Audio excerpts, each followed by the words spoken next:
এবার অস্ট্রেলিয়াকে ফাঁদে ফেলতে চান বাংলাদেশ ক্রিকেট টিম।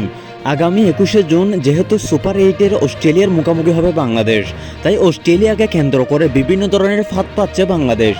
বাংলাদেশ অন্য কোনো বিশ্বকাপে এইভাবে ধারাবাহিকভাবে সুপার এইটে উঠতে পারেনি। তবে অন্যান্য বারের চেয়ে এবারের রেকর্ড সবচেয়ে ভালো। এবারের বোলিং লাইনটা বাংলাদেশকে বেশিরভাগ এগিয়ে নিতে সাহায্য করেছে। বোলিংয়ে যেহেতু তানজিব সাকিব, মুস্তাফিজুর রহমান, রিশাদ হোসেনের মতো লেগ স্পিনাররা আছে, তাই বাংলাদেশকে এই মুহূর্তে বোলিংয়ে দিয়ে ঠেকানো একদম সম্ভব না। যদি আমরা মুস্তাফিজের ব্যাকগ্রাউন্ড দেখি, তাহলে মুস্তাফিজ এই বিশ্বকাপে 69টি ডট নিয়েছে। অপরদিকে তানজিব সাকিব প্রায় 50টির মতো ডট নিয়েছেন। ফর্মে আছেন তাসকিন আহমেদ। এবার যদি স্পিনার লাইনের কথা বলি, রিশাদ হোসেনের মতো লেগ স্পিনার এবং সাকিব আল হাসানের মতো বোলিং অলরাউন্ডার অবশ্যই আছে। সব মিলিয়ে বলতে পারেন বাংলাদেশ বোলিং লাইনে পুরোপুরি তত্ত্বাজা হয়ে আছে, ইতিহাসের সবচেয়ে সেরা অবস্থানে আছেন। তবে খানিকটা দুর্বলতা আছে ব্যাটিং লাইনে। টপ অর্ডারে যেখানে সৌম্য সরকার, লিটন দাস, শান্তের মতো চন্নচারা ব্যাটাররা আছে, তারা সবাই 10 রানও পার করে দিতে পারে না। এটাই হচ্ছে এই মুহূর্তে বাংলাদেশের সবচেয়ে বড় দুর্বলতা।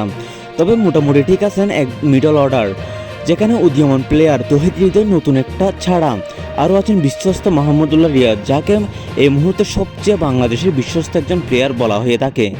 আর যদি বাংলাদেশের ফিনিশিংয়ের দিকে লক্ষ্য করেন, জাকের আলী অনিক, রিশাদ হোসেন, যারা মোটামুটি পারফর্ম করে যাচ্ছে এবারের বিশ্বকাপে।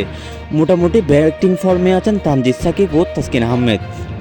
সব মিলিয়ে বলতে পারেন এই মুহূর্তে টপ অর্ডার ছাড়া সব জায়গায় ব্যাটিং বলেন ঠিক আছে। এবার যদি অস্ট্রেলিয়ার ব্যাটিংয়ের দিকে লক্ষ্য করি, তাহলে এই মুহূর্তে অস্ট্রেলিয়ার ব্যাটসম্যানরা সেরা ফর্মের মধ্যে আছে। এর মধ্যে ওপেনিংয়ে আছে ট্রাভেল হেড, যে আইপিএলে 30টির অধিক ছক্কা মেরিয়ে রেকর্ড করেছেন। আর যত অস্ট্রেলিয়ার বোলিং লাইনের দিকে লক্ষ্য করি, মোটামুটি বলতে পারেন অস্ট্রেলিয়ার বোলিং লাইন ঠিক আছে। সব মিলিয়ে বলতে পারেন অস্ট্রেলিয়া বাংলাদেশের জন্য একটি বড় বাধা। এবার যদি অস্ট্রেলিয়ার বিরুদ্ধে বাংলাদেশের বোলিং ব্যাটিংয়ের কথা বলি, তাহলে গত 4 ম্যাচে যেরকম খেলেছে এরকম ধারাবাহিকতা যদি রাখতে পারে, তাহলে 100% গ্যারান্টি বাংলাদেশ ও অস্ট্রেলিয়ার ম্যাচে বাংলাদেশ অবশ্যই জিতবে। তবে যদি টপ অর্ডার ভালো করে, বাংলাদেশ যেমন অস্ট্রেলিয়াকে ছাড় দিবে না, তেমন অস্ট্রেলিয়াও বাংলাদেশকে ছাড় দিবে না। অর্থাৎ হতে পারে ভয়ঙ্কর একটি লড়াই। পুরো ম্যাচটি দেখতে চোখ রাখুন সকাল 6টা 30-এ নাগরিক টিভির পর্দায়। কমেন্ট করে জানাতে পারেন আপনার মূল্যবান মন্তব্য।